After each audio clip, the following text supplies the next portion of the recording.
When you're ambling on your career path, how do you know when to keep pushing through tough times, when to change directions, and how to tell if you're going the right way?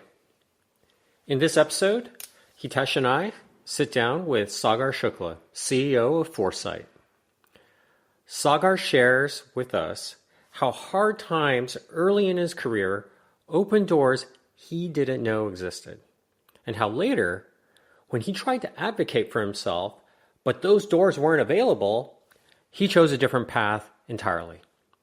We explore his thoughts on being in the arena when the going gets tough and why he loves it. So without further ado, let's do this. Hey everyone, welcome back to Career Journeys Revealed. We are your hosts, Han and Hitesh. Today we have an exciting guest, Sagar Shukla, the founder of Foresight. Sagar is a visionary leader who has been part of B2B SaaS companies for close to 10 years, has been a growth factor for companies like DealCloud, which is a competitor of Salesforce, and Intap. Now at Foresight, he is focused on putting retention at the center and helping protect revenue for enterprises. Welcome to the show, Sagar. Thanks so much, Hitesh and Han. It's great to be here with you all. I'm excited for the conversation and awesome intro. I appreciate that. It's awesome to see the career progression that you've had over the years and how you continuously kept on taking on more and more challenging roles. Can you walk us through your career journey in regards to the different progressions that you've had? Absolutely. Yeah. So I started my career in the enterprise SaaS, wild world of SaaS, about 10 years ago when I joined as an early employee at DealCloud. Actually, my career before that was in telco. I should start there at a company called Red Ventures. So this was after I graduated college. I was a sales business analyst for a large distributor of internet and TV products. So we sold DirecTV, we sold Verizon, we sold Google Fiber, all these things. And I was a SQL analyst doing a bunch of back-end querying for the business. It was a pretty boring job, to be honest. So I left and joined a startup, which was DealCloud, as you referenced. I was employee number 10 there. This was back in early 2016. And we were a startup that was 2 million in ARR and competing with Salesforce, as you mentioned. And my job was in customer success, implementation. I was the one responsible for ripping our customers off of Salesforce and locking them into DealCloud. And we were working with private equity funds, investment banks, fund of funds, so a lot of large financial institutions. I did that for a few years and learned a ton about the SaaS industry, about data, about databases, about CRM. And I love being in front of customers. That was my favorite part. I wasn't as big of a fan of being behind the screen and deep in the queries or the data model. So I actually transitioned and I moved to New York to be part of our sales effort. And I was the solutions lead. So I was the sales engineer, value engineer, demo, solutions consultant, taking all that knowledge that I'd built up to ultimately help drive new revenue for the company. And during that time, we got acquired by a company based in Palo Alto called Intap. So it was right place, right time for me. And the leadership of Intap bought DealCloud ultimately to take our CRM capability and embed it into their go-to-market for new verticals, such as the legal and accounting consulting industries. And so I was tapped to help with that. And so I worked with the leadership of that organization, the president, CEO, and leadership to ultimately take the DealCloud system and then configure it for these new verticals. So I did that for the remaining years of my time there. And in 2021, we went public. So it was a great ride. Like I said, right time, right place. Really enjoyed it. Went from 2 million to 250 million in ARR, from 10 people to 800 people, over that 6-year journey. I grew a ton professionally. I traveled all over the world. Lived in New York for a number of years. I was bi-coastal for some of that time. So very grateful for that experience. And ultimately, after that ride, I realized, well, I helped build other people's dreams. I want to focus on my own. So I joined forces with my co-founder, Nigel, from Intap, and we had worked together during that time, and we left in 2021 to start Foresight. So I can go to the Foresight story, but I know that's part of our discussion today. So No, this is great. It seems like you had an awesome ride. Since you were the 10th employee and at DealCloud, we'd love to understand from you in regards to, as you came in, like what were some of the challenges? Because I know at a beginning stage of any startup, you're wearing multiple different hats, taking on different kind of roles. Like if you could maybe share with us, what are some of the challenges that you face at that point? Yeah, absolutely. So we were working with what I would describe now, having worked with a number of different end markets and industries, probably the hardest persona to deal with, which is partners at private equity funds and investment banks. And so I was dealing with these people every single day, and I got to know many of them and built personal relationships, and many of them became really great clients of ours. But as a young 20 something, first time in the shoes, it was difficult, right? They had very high expectations. We were essentially expected to work the hours they did, which was 80 plus hours a week, nights and weekends, but got paid, fourth or fifth of that, or not much. So it was an interesting time, and one of the biggest challenges that I had was we were pretty understaffed as a company at the time, right? It was chaos in startup land. Our sales team was closing deals left and right. There's only a few of us in the post-sales side to drive delivery and implementation. And at one point, I had 15 projects that I was working on. So these were 15 private equity funds. I had to migrate off of Salesforce into Deal Cloud by myself, right? There was no data team. I couldn't ship it off to India or another country to like do a lot of data work, which a lot of companies do. And so I was in there in SQL in the Excel sheets doing all this stuff. And there's one moment where I was stressed out late at night, right? It was 9 p.m. I had a big go live happening on Monday. This is Friday night. And I made a big mistake. I basically took a huge export from Salesforce, millions of records. And in the fray of things, I forgot to pull over the primary key. So this is pretty detailed and in the weeds, but a really important part of data migration is making sure you can actually map data over. I didn't do that for whatever reason. I ported everything into the system.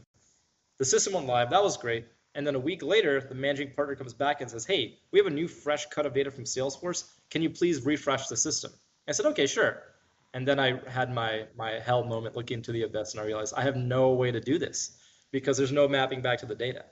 And so ultimately, and I can go into more details if you want, but that led to the 6 hardest months of my life. Honestly, it was much tougher than even starting the company because I felt like I was totally alone, had to come out of this hole myself, and it was just some data mess. I had screwed up the data so many ways back and forth, and it was just a bug after bug because I didn't have all the mappings done, and it was just a tumultuous time and a lot of escalations, a lot of traveling to see the client, a lot of Sunday night, blow ups from the client's perspective, and so learned a deep lesson in terms of client journey, how to manage expectations, how to actually drive execution to plan accordingly. And it was a trying moment for sure. And like I said, there's numerous Saturdays. It was 12 p.m. It was a sunny, beautiful day outside. I was in the 10th floor of our building. All my friends were out having a good time.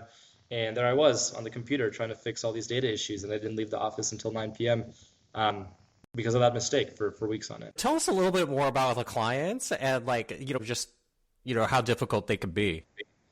Absolutely. So I'll give you and I'm going to anonymize the name here because he might be watching this at some point. But I'll call him Johnny. Johnny, private equity. He was a principal or VP on his way to become partner, right? So he was brought in to get promoted, and this was his project to implement Deal Cloud to be able to make it to the next stage. And he was in Chicago at a large $1 billion assets under management fund. And this is a guy who had a pretty tough string of career work, basically, right? He had gone from firm to firm, really hard worker, but for whatever reason, had missed the boat on becoming a partner. So this was his chance, right? In his early to mid 40s, and I was his roadblock basically to getting there because if the dashboards weren't right, if the data wasn't in there, if what he told me 9 p.m. the last night wasn't ready by 8 a.m. the next morning, I would get a phone call, expletives. Like this guy was just all over. I mean, even on our first call, our kickoff call, he was dropping F-bombs here and there.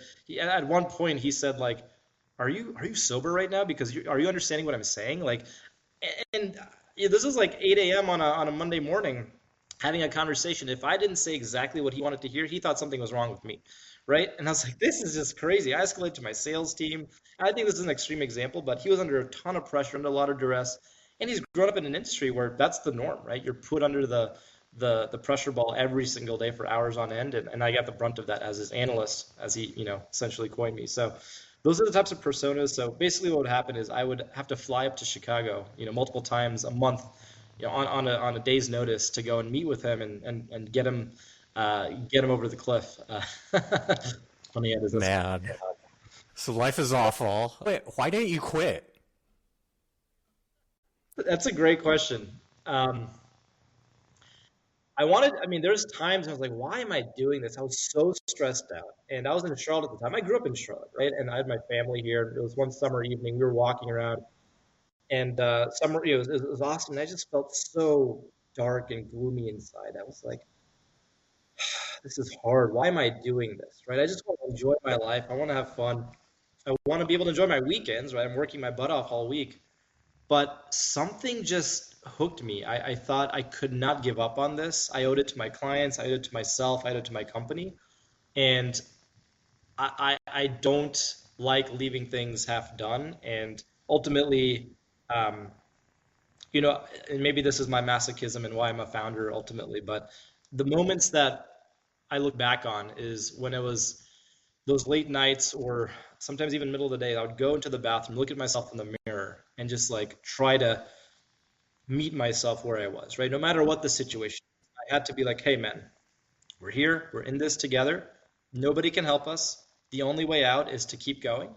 Are you ready to do that? Right? And I would just look at myself for minutes on end. And I needed that to get that boost, to get to that extra level, to realize yeah, we're in the shithole right now, but we can get to the other end. It's going to take effort. It's going to take focus, and let's just go and do it. And the feeling that you get once you're on the other side is absolutely worth the pain. So I think I got used to that, and I kept finding myself in those situations as time went on. So not a great answer for you, but I don't know. It's just something that I gravitate towards, I guess. If anything, you get a good story out of it, so that's awesome. Yeah, it's great to hear the fact that you were able to cross that chasm, being part of a really, growth startup and going through the number of clients and, helping in regards to different aspects that the company was growing. I know that like being part of Deal Cloud and them getting acquired by Intap, I mean, I bet that was a transition as well. It would be great to see, and I know eventually Intap and IPO. It would be great to see what were some of the different experiences that you had, especially going from a growth startup to being part of another company. Yeah, absolutely. This was a big realization for me, being early in my career of what different cultures are like. And so when I was at DealCloud, it was a group of, at that point, maybe 100 of us. Most of us were in our early careers, right? Under 30, 35. And um, we bonded a lot because of the challenges. I mean, I wasn't the only one going through this. We were all going through it together in some form or fashion. And so we had each other to be together through this journey on, and we had that camaraderie, right? Intap was a different beast, right? It's a 20-year-old company at the time that we were acquired. Seasoned professionals, right? They'd been there for much of their career. Later stage professionals who had families, who had settled down into their careers, and so when you bring this young, hungry, go get it energy with, hey, this is how we do things. This is how do we drive a stable growth and community. There is definitely a tension there, and so I think it was difficult initially to try to make change happen and take the reins as I was describing, right? If a problem is there, you just have to go figure it out. But now there's a lot more steps you have to take. So, anyways, one of the key moments here in the projects that I was tasked with was, as I mentioned, after going through the ringer of the past 6 months, um, it paid off for me, right? Our leadership was looking at me and saying, "Hey, Sagar was able to do this. He's capable." So they basically recommended me to the leadership of Intap that if you've had any special projects, throw this guy on it. He'll do something, right? So I was like, okay, cool. And so they came up to me and said, we're trying to launch a new product into the legal market. And we need to basically take all of Deal Cloud for financial services, retrofit it, and can you learn this new market and can you help us sell it? I said, sure, that sounds great. Sounds exciting, something new. So now, rather than working with my peers, I was working with the Intap leadership and people I'd never met before. They'd acquired a bunch of companies, and so I was working with people. They'd acquired a company from Singapore and Australia, and they were flying in. So I was meeting them for the first time, actually on a train via Acela Amtrak from New York to DC because they bought the company. Said, hey, work with this guy and you guys have to pitch, Thursday afternoon in DC. And I had never met these people before, so we were bonding on the train and figuring this stuff out. So basically, two, I guess, planes coming together, and we both had to learn how to do that. So it's a moment of immense learning and adaptation and learning how other people worked. And I basically was in listening mode. So um, I went on this tour for 4 months. I was on a train or plane every week with folks from Intap, with folks from the other companies they acquired, and I was just listening. We go to 3 law firms a day. I would get their requirements, get their feedback on the solution. They'd tell me, hey, we want to see a pipeline dashboard. We want to make sure our lawyers have visibility, X, Y, Z, just tons of requirements. I'd go back that night to the hotel, spend a couple hours just synthesizing, trying to configure the platform for that. We go to the next day, show them, iterate. We probably had 150 of these meetings within 3 months. And I learned a ton, right? And so it was just a hyper adaptation period of trying to bring the culture and the products of two companies together to ultimately generate a result, which is closing big deals. Were you ever worried about having a reputation as a fixer? Yeah, man, I don't think I ever, at some point, it did get taxing because this was now when we were a bit more mature. I became, because I was developing all the subject matter expertise with a small group of people. And so whenever a deal was happening, the account executives would come to me and say, hey, can you run this demo? Can you run this demo? And so initially it was exciting and learning, but I think it definitely did get exhausting after a while. And I realized, okay, we need to start to set better expectations and start to ultimately drive, the company to success. And I can't be the choke point, right? I can't be the bottleneck because that's not scalable. We need to start to embed this knowledge into the company. And so I think that came a year after the acquisition, and I was like getting a bit burned out from all the travel and being, my hand raised. But the initial stage of it, I loved it. I love learning. I love being in random, new, uncertain environments, the unknown. I think that's where I really find my motivation and the find purpose. Honestly, is taking the gray area, the vague, unknown, to call it that, and trying to make it, trying to find the truth in that, for whatever the situation demands. So, So. so how did you manage the transition in terms of talking to your leadership team and saying, "Dude, we need to do things a little bit differently"? How, how did that go down? Yeah, so um, it was interesting. There were some good parts, there were some not good parts. So ultimately, what I came to, this was about a year and a half in, is I realized, hey, I'm the fixer, if you want to call it that, for a lot of these things and helping to figure things out. But I need a help, right? I need a team, and I want to lead this team to ultimately take any uncertain, unknown problem or proposition and then turn it into like a scalable, sustainable path. And I was still early career at that point, right in my 20s, and I think so. I put together a whole proposal, and actually, let me mention one detail. Why I built so much confidence and leverage. So after this 6 month rodeo of going and doing all these deals, I was actually very fortunate, kind of crazy timing. We ended up getting in the boardroom of one of Intap's biggest customers. This was in Washington D.C. It was a long boardroom. 40 lawyers of this global firm came in to essentially see our pitch and demo, and the leadership asked me to run the demo. And here I was in a room of lawyers of pretty intimidating stature, um, and ran the demo for 2 hours, and it was a wild time. Ultimately, what that led to is we closed a huge deal, like a multi-year 8-figure deal, and I was awesome, right? I felt amazing. It was so great, so great, and so I got, and the leadership, gave me some recognition. So it was awesome, right? I'm not necessarily saying like that was the whole reason I was doing this, but it was a great win along the way. Anyway, the point is, I took that. I said, okay, now I have some leverage, right?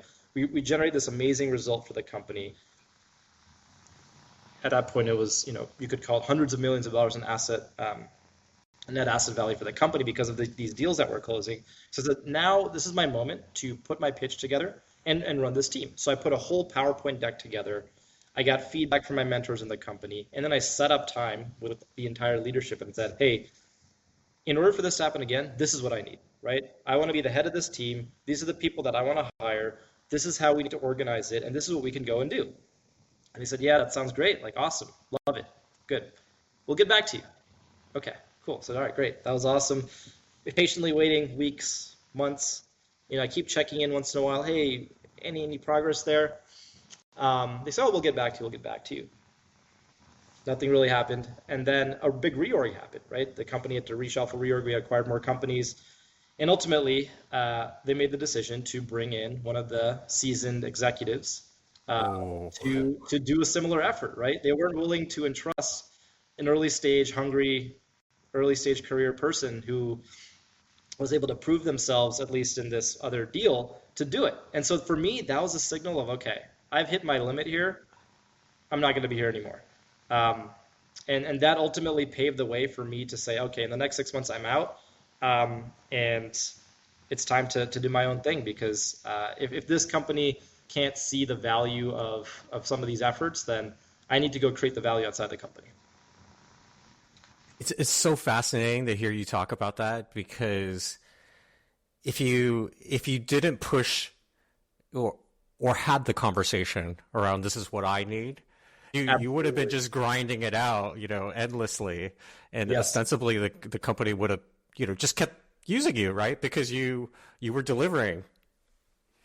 Absolutely. And you people always say like know your worth or, you know, ask for what you need and that sort of thing. So I think that was my moment for sure. And I think I'm so glad to your point. That's a great call out and insight. I'm glad I did that because that was opening my eyes and awareness of, okay, how do I need to view myself, not in the midst of the company, but in the industry, in the corporate world, in the startup, whatever world I'm in, how should I be viewing myself, agnostic of my employer or my team? And who do I want to be, right, when I grow up? And I think that was a big growth moment for me in realizing I no longer want to change the company, right? I want to change an industry, and what does that even look like? So that then started to plant the seeds for future endeavors. I think that's great. The fact that Sagar, you listen to your inner voice and making sure the fact that you made the bold step to be able to go on your own. So, I mean, it seems like you've gone through the struggles and the challenges of a startup, being and led, initiatives within a large corporation. Now at the next phase of your journey, it seems like you co-founded Foresight. So we'd love to understand from you what made you want to go ahead and start that, and what are some of the things that you've had to deal with because you've been at Foresight, or at least you worked on have been working on Foresight for the past 4 years. What were some early struggles and challenges that you faced, and what keeps you going at this point? Yeah, great questions. To start off, what was the motivation and ultimately what led to it, and then I'll talk about what's keeping us going. So, yeah, my co-founder and I both worked at DealCloud, went through the transition of Intap. We actually met. This is a fun story. First time we met, we were both in New York. I had just moved to New York. He was moving to London, and we were on the PATH train going from Jersey City, where our office was, to back to Manhattan. And on the PATH train, if you've ever been in New York, it goes under the Hudson, and we were just there chatting, and we would never have known that. Fast forward 3 years from now, that we'd be working and starting a company together. We were just catching up as colleagues. But something struck me then that meeting someone at your company who shares similar ambitions, similar ways of thinking about the world is really powerful. And that, I guess, that stuck with me in my mind. And then a bunch of things happened, right? I gained all this experience and confidence with selling that big deal, having to undergo all that duress of adaptation, vouching for myself and realizing I've hit my upper limit. And so I think there's three things that ultimately were the culmination of, okay, we need to leave and go do the next thing. First one was self-esteem, confidence, sort of viewing myself, right? At that point, I felt I have what it takes to take the next step. Number two was network. So are there people who can vouch for me? Are there people who can help me raise money? The board member and CEO of DealCloud ended up having a great exit. They actually became some of our early investors. So felt like I had a good community and co-founder now too, right? And then the third one was the idea, right? What is a problem? Not necessarily the idea, but what was the problem? Now this is the biggest thing, and I'll connect this to Foresight. So as we were going through this crazy journey of scale, the number one challenge, because I had worked in post sales and customer success implementation, pre sales, sort of both sides of the revenue chasm, if you want to call it that, was retention, right? This is incredibly important for companies as they scale because retention is your growth strategy. If you want to go from a 10 million to $100 million company, you have to keep your customers. You have to grow your customers. This was incredibly hard across our journey because we were very siloed and we weren't measuring the right leading indicators of retention. We were indexing on things that were easy to measure, like product usage or telemetry or engagement or CRM, all things that we cared about as a vendor, but ultimately what mattered to our executive buyers was not necessarily quantified. And I was in rooms with these executive buyers who would say, hey, we're leaving your company because we're not getting value out of your solution. They're paying us 6, 7 figure deals, right? So those were all aha moments that made me and my co-founder realize there's a big opportunity here to solve this problem of quantifying business impact, measuring perceptions of value from our customers outside in perspective, and then turning that into a ultimately platform, a process, and a way of doing business that can help customers and SaaS companies scale. So all those three things came together, and in 2021 left to go on this founder journey of Foresight. Let me pause there if there's any questions on that before I keep going. I was wondering if you could give us insight into when it comes to your customers, like how much do they spend to acquire a customer versus how much does it cost for them to retain a customer? Yeah, I mean, this is the big, we call it the value gap, right? Customer acquisition cost is incredibly high, especially now, and software is very saturated. So, um, and this is some stats that, it's are colloquial, but I can share some data on it, is customer acquisition cost. Like if you take a look at what it costs to retain a customer versus acquire a customer, I mean, it's like almost divide by zero error because you have retention is free, right? They're already your customer. There's no cost to retain. They're already there. So Right. anything that it Don't takes mess it up. don't mess it up, right? But whatever it takes to acquire a customer is going to be way more than it is to retain because it's free. And so oftentimes we're at that company, right? We were seeing, I mean, thousands of dollars to acquire a customer. And so, and if you're losing even one of those, like you're losing six or seven figures on one customer, that's just not worth it. And so that's what I'm saying. Retention is it has to be your growth strategy in today's market with all the stuff that's going on in the macro because that is your most efficient form of growth and your efficient form of ultimately um, getting new customer acquisition. So yeah, I mean, it wasn't just Intap and DealCloud facing this problem, right? It was the entire industry, and we were seeing this, and so we were seeing a lot of signal to then go and pursue this.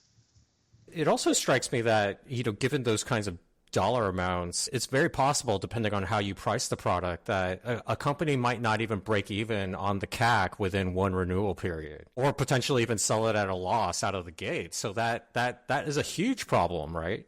Yeah, and so payback periods are a really key metric in enterprise software, which is how many months does it take to ultimately win back, like break even on that particular customer. And I think best in class is like 18 months, right? A year and a half if you're crushing it and very efficient. But for many companies, that's trending upwards, right? I've seen payback periods of up to 3 years now for many enterprise SaaS companies. So you have to keep that customer for 3 years before you make any money on it. That's like paying off your mortgage, and then you can start building equity. Like that's crazy. And in this environment, um, many customers are churning after the first year or second year. Like you are just losing money. So if you can't fix that, you are never going to make money as a company. You're not going to be profitable. Your valuation is going to tank. Net revenue retention (NRR) is the number one metric to correlate to retention, expansion, and valuation. And 75% of companies have reported that has dropped in the last year. So the industry is getting hit hard, right? And retention is king. But if you don't have a more scientific way to measure it and ultimately align with what your buyer is paying you, you're going to be in trouble. What I'm hearing from you is you're providing the insight so that folks know, hey, we are messing up as a company, and so therefore the customers are going to churn. And because otherwise they wouldn't know the customer churns, you lose money, it's horrible. So it's an amazing problem to be attacking, and it's so cool to see how you started a whole company to tackle this hard problem. Yeah, I think the biggest validation is when the problem that you tried to solve at your former company is now something that they want. So we ended up signing Dude, that's that. Right? awesome. So it was like a full circle moment of, hey, I want to solve this problem internally, right? And it's not working. So it is just great to see, and I can say that because we do have a client announcement about Intap, so it is on the record. But yeah, so it's been amazing to have that journey come full circle. Now I'm working. It's pretty funny, right? I'm working with the leadership that I was pitching to run this team now as an outside vendor, and having the same conversations, but now doing it with full autonomy and control of what our destiny is. So that's always a nice feeling. That's really nice. So Sagar, based on being at Foresight for the past 3-4 years, I mean you've gone through a lot of different phases, and especially growing from like just the two of you to growing to what it is at this point. Like, what are some of the things that you still continuously keep on getting challenged with, or things that you feel like, especially if anybody who's starting up a company right now, especially at this stage where you have so many abundance of companies, especially in the AI space, coming on board, what are some of the tips or maybe even advice that you would give to somebody who's starting up right now? Yeah, absolutely. I think it's so. This is something I was thinking about a lot over the weekend, and I'll share it here. And if it resonates, great. If not, you can push me to be more specific. But we call ourselves founders, right? We found something. We found a product. We found a problem. Whatever. But I think a more apt name for this whole journey is to be finders. Like we're constantly having to find solutions, right? You've never found and you've never completed something. It's always iterative. You're trying to find product market fit. You're trying to find your first customers. You're trying to find investors. You're trying to find. You always have to be problem solving and finding. It's never done. And I've talked to entrepreneurs who are way more successful and way more seasoned than I am, who've run 3, 4, 5, 10 companies, exited many of them, and they all say, no matter what stage of my career, no matter how many startups I've done, the one thing that is true is that you are constantly having to learn and reinvent yourself. And if anybody tells you, hey, this is how it's done, they don't know what they're talking about because the market's different, right? The environment, the technology is different. Everything's different. Even try to do the same product 10 years ago that you and then do it today, everything's gonna be different. And so I think having a mindset of uh, no matter where you are or what you're doing, you constantly have to be in a state of learning, and that's okay. It's don't feel like you are entitled to anything because you are always going to be wanting to give up in that stage. And Han, you made up a great point, right, about quitting. And I think honestly that and I'm not the only one who said this. This is like pretty common, but the number one reason startups fail is that people quit and they can't weather the storms, right? They're not able to fuel the tank back up when it goes empty like 25 times. And so that resilience I think is really critical. And I think I'm learning like that's really what this journey is about resilience and learning how to be resilient and what you uniquely need as a human being, emotionally, spiritually, economically, whatever, to continue going at it every single day. Because that's what it's all about, right? It is absolutely a marathon. So, advice I would give is do not come in with the expectation that you're doing a startup, so it's gonna be a huge success or whatever, right? I think people who have even grown up in very entrepreneurial circles, I mean Bay Area, right? There's a lot of like, hey, this amazing outcome happened. I'm not gonna do it, and I might have that same outcome. Maybe, but don't expect anything because the only thing you can expect is that you are going to have to be find a way to get back up every time you fall down. And if that if that resonates with you, if that's the type of lifestyle and person you are, then great. Otherwise, take a hard think about it before you get started. Some of the takeaways based on what you have been talking about is it seems like throughout your whole career, three different qualities of leadership that has definitely, been there consistently. One is in regards to you being adaptable and making sure the fact that you're depending on the environment, the different kind of companies and people, you've been able to adapt to that.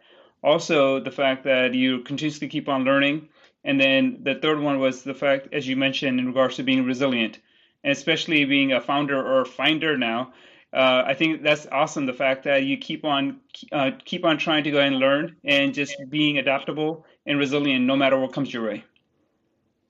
Yeah, I love how you put it, right? I think those are not just great qualities for finders or founders, but really anybody in their career. And I know that your audiences are folks who are trying to level up in their careers and make it get to the next stage of growth. And I think those are all great qualities that I learned from my peers, from leaders I respect a lot. Is um, nothing is going to stay the same. You have to keep learning and approach life with that mindset, approach your work with that mindset, because then you'll be able to figure it out, have a higher chance of figuring it out. Nothing's certain. Hitesh turned me on to this book called The Master of Change, and in that book, there's this part of the book where they talk about having a road versus a path. And I thought that was fascinating because the road is well paved. You really can't get lost. There's signs and whatnot. And then there's this idea of a path where it's more like a hike. Some people have crossed the path, but there are many ways to get from point A to point B. And it does strike me that when you're talking about the entrepreneurial journey, especially the language around finding things, you're talking about a path. I guess my question for you is, how do you know when you're lost as you're walking around this path? And what are your techniques to figure out how to get back on the path? Well, yeah, these are some great questions. Um, Man, I don't think you would know. Like, if I'm reflecting on the last 4 years, when I was lost, I didn't know I was lost. I thought I was. Like, I had no idea until 6 months later that I was like, damn, I was very lost at that point. But you would never have the benchmark because it's all relative. And I think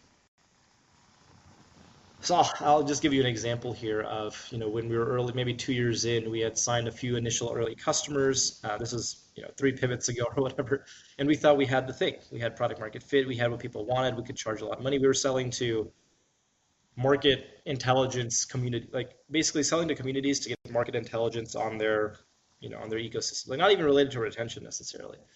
And we thought, wow, we're really getting some traction. We've got a bunch of people using our product. By the end of the year, we're going to be at 1 million in revenue, right? Yeah, yeah. Good luck. I mean, that took us many, many more years to get to, and I don't think we realized at the time of we were actually, at 1,000 feet. We thought we were at 10,000 feet elevation, but we were at 1,000 feet the whole time because we didn't build that awareness. So I think you're not going to know your loss until years down the road, but that's part of the aperture opening up and the the eyeballs, just being more aware. One thing I will say on this, and this is my analogy for, I love the whole road path component. Something that I have become drawn to is, in a lot of video games, I used to play um, StarCraft back in the day, and so sure there's a bunch of gamers in the audience as well, but so I would be in my map, like just a black box in the map, right? And every time you move, now it gets illuminated, like that path gets illuminated, and you eventually move around a lot, and like the whole thing's just shaded and it's bright, and you can see exactly where you've been, right? Like I think that's my analogy for startups, for life, for everything is you just have to keep exploring your map, right? Like just keep exploring your map, but you will know when you went this way and then you end up going here. You don't think you're lost, you think you're making progress, but then you make it back to where you were maybe a year ago. You're like, whoa, did I even make any progress? Or did I? And that's when the aha moment goes like, I think I was just ambling around for the last year. I don't think we did anything. But actually, you explored a whole bunch of your maps. So now, every time you touch those nodes again, you're going to know exactly where you were, why you were there, what made you get there, and you have much more context. So, long-winded answer to your question, but you're not going to know until you do it, and it's going to take some time. And to get back on the path, it's all about, well, I I keep asking myself if I'm on the path right now. I don't know. Like, I think I'm on the path. Ask me again in 6 months, maybe I'll tell you I was lost the whole time. So that's my answer. But what I'm hearing from you, though, is, and I think it's interesting, is it's like a GPS, right? Where you you have some general sense of where you're going, and if you happen to be going somewhere else, you've basically unlocked the fog of war, so to speak. And so okay, I'm not going to go there anymore because I've already been there. So because you went the wrong way, what if you were to make a direction change, at least you're generally moving in some direction. For sure. And I think the compass GPS is actually a great component to this because in order to find yourself back on the path, you need to know why you're doing what you're doing. And Hmm. on multiple different levels, right? Both your motivations, like you asked, why didn't you quit earlier? And I don't think I realized at the time, but I wasn't able to. I needed to see it through. That was my intrinsic motivation. I need to see it through. I'm feeling that right now too, as the founders of this company is when it gets really tough, we need to see this through, whatever that looks like. We're not going to know until we make it. Maybe that's an exit. Maybe we hit it big, we IPO, maybe we fold, maybe who knows what's going to happen. But we have to see it through to one of those endpoints. And so that's one of the motivations. You also need to know why you're building this company, right? Why is this product, why is this problem so important? And I think those are the two intrinsic GPS compasses is you need to know your personal why and you're doing this, and then also the business why. Like why does this business deserve to exist? A great, sage, wise founder that I've learned from told me this. He says, my co-founder, and this guy's done 4 or 5 companies, he says, every 3 months, my co-founder and I get together and we ask ourselves this question. Do we deserve to exist? And this guy's at a $50 million annual run rate revenue business, right? So I'm like, okay, you definitely deserve to exist. We're not even close to that. But if he's asking those questions, I think that's key too. So that has to be your compass is constantly stress testing the why of your business, the why of yourself. And as long as you have those two pieces guiding you and being aware of your surroundings. Like, hey, I've been here before. Maybe we should try this direction. Maybe we know this path works. Let's go back on that path again. Then you'll ultimately start to build the intuition, awareness, and internal instinct, right? I think instinct is key, but that takes time to build.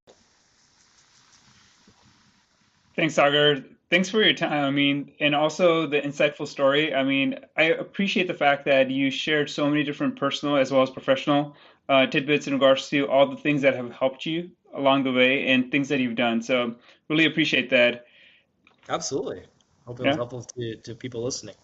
I'm inspired. I mean, just the stories that you told, the grit. And, what I also loved was just, how authentic you are when you're talking about your journey, and it's really enlightening to me, because one of the things that I got out of this conversation was also sometimes when things aren't going right, it's really helping you guide you to where you could be going, whether or not it's in your business or even in your sort of personal career. Back when you were in a more conventional job, and I think that's really, really interesting.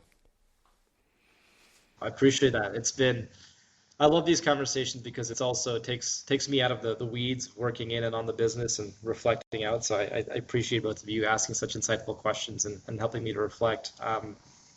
Because I think we all have those moments in our careers, right? No matter if you're doing a JOB or doing a FINDING or whatever it is, being aware of those moments of growth, of realization, of awareness, we all have them, and I think we need to make those part of our own compass, right? And make those part of our own GPSs. So no matter what situation we find ourselves in, we're able to navigate home, right, or navigate to our destination. So thank you for helping me articulate. And Foresight's amazing. I think your mission is incredible. If you guys succeed, invariably, and almost by definition, you will help all these other companies succeed too, right? That is truly magical. Like, you could not only make yourself, but you will make companies. That is amazing. Yeah, I appreciate you saying that, and that's really going back to RY, right? Where do we go when the tank's empty or when times are tough? What's going to help us refuel it is, my co-founder Nigel and I always say that we made the choice to not change a company, but to change an industry. And we fundamentally believe that the enterprise software industry is going through an existential crisis right now, right? It's being attacked from a lot of different angles, from the inside, from the outside, from buyers and AI and saturation. And in order for this industry to ultimately grow, succeed, evolve, and provide more value to the market, we need to change, and we hope to be a part of that change, right, and help to shift it, because there's immense potential, and we need to rethink the way we've been doing things. And retention, I'll come back to that, right? It's the secret sauce. You keep your customers, you grow them, you do it at a lower cost. You're going to make more money. You're going to be able to invest in your employees. You're going to be investing in your buyers, in your market, invest in your product. Your team won't get diluted, right? You don't have to raise a ton of money because that comes at a cost. And ultimately, everybody's going to be better off. So the time is now, and would love to catch up in a couple of years, and we'll see where things have ended up for us and for you all as well. Hey, thanks once again, Sagar. Wishing you, as well as Foresight, all the best going forward.